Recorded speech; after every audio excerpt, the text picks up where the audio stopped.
everyone. I wish we could all be together and gaining some comfort and support through this crazy and chaotic time. And please know that I've just been so impressed with you guys and the way you have handled so many announcements this week, so many changes, so many hurry up kind of decisions you've all had to make, with the final day of 2A being on Friday, and making plans and travel arrangements for getting home.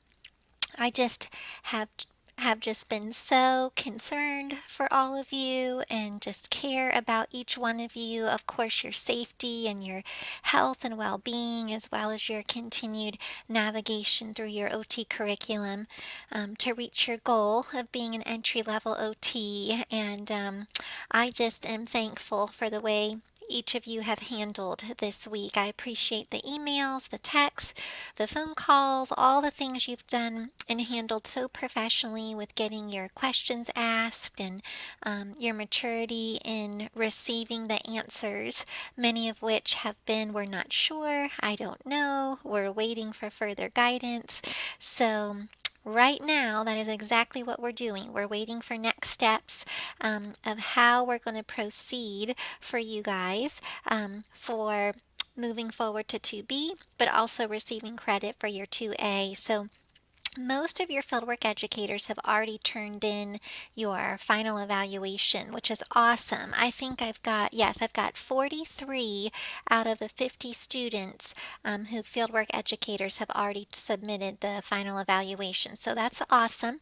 Your educators have until Friday the 27th to get those submitted. So that's gone well. You all need to focus on all of those documents that are in Unit 12. So when you guys scroll down to Unit 12, I put this in our announcement last week already. You should know this, but all of the Unit 12 instructions and documents are listed here. You need to have those prioritized this week. All of that needs to be turned in by Friday, March 27th. So please get those done if you haven't already submitted those, and everything's outlined here for you to do. So let me scroll up to Unit 11 this week. So this week we get to do some practice advice with one another. So a third of you will be posting the specifics about your clinical practice area, what advice you have for those who are going to be going into that setting for their next rotation. And I'm sure many of you are thinking, well, do I get to go? Is May on? And right now everything is on hold with the university, okay, you guys? So literally on hold. The next 2 weeks we are on a hard pause with trying to do any communication to our 2B sites. The university's made the decision to just hold for 2 weeks. We don't want to be flooding clinical educators with emails about student rotations when they need to prioritize their clients and their own health and safety, and organizing how they can support their individual clinics and organizations.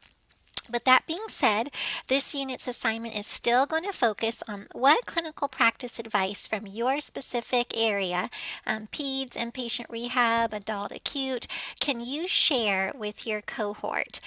What, after 10 weeks of working and enjoying where you've been, what is the advice you want to share with someone else? So a third of you will post that, and then the rest of you will respond to that this week. And so that's going to be due Friday, March 27th as well.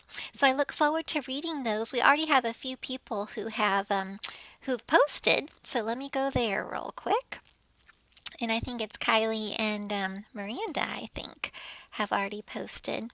I'm sorry, Mary and Kylie have posted. So I already was able to read their responses, and I'll just give you an example because Mary's was so good. So this is what you guys are going to be doing. You're going to be outlining your clinical practice area, the advice that you wish someone had given you, but really the advice that you're handing off to the next person who's heading to that clinical practice area. So last thing I want to remind you guys is this week, I know you should be out on week 11 for your 2A, but you're not. So you have time to prioritize yourself and your overall health and well-being. Dr. Palomar and I have been talking about how much we each have been cleaning because it's one thing that we have control over. So today, you guys, I spent my whole day pressure washing my back patio with my husband. And it was a ton of work, but of course, I occupational therapied it and focused on a co occupation with my significant other doing an IADL that I enjoy, which I really do like cleaning, and was in my favorite environment, which is outside. And pressure washing was so great because I saw instant outcomes, immediate gratification that I was doing something productive. And right now, in all of this chaos, I needed something that could help me feel accomplished and productive and kind of check something off my to-do list. So I hope you guys can prioritize a restorative occupation as well. For some of you, that might be sleeping or reading, maybe something non-school related. But I do hope you'll get some normalcy this week as you prioritize some routines for yourself. Wake up, take your shower, get dressed, kind of keep your routines going so you don't get out of whack too much. And know that I'm an email away. I will be posting information as soon as I have updated information for you guys. So you might hear some quietness until I work with Dr. Shotwell, Dr. Palomar, and the other academic fieldwork coordinators this week across all our campuses on our next steps. But please know that you are going to be getting credit for your full 10 weeks, okay? So everyone gets credit for the 10 weeks they've accomplished on 2A. Some of your final evaluation forms do not have passing scores, and I'm expecting that. You shouldn't be entry level. You had 2 more weeks to go. That does not mean you fail, okay? So please hear me. That does not mean you fail. All of our students will be receiving credit for the 10 weeks completed.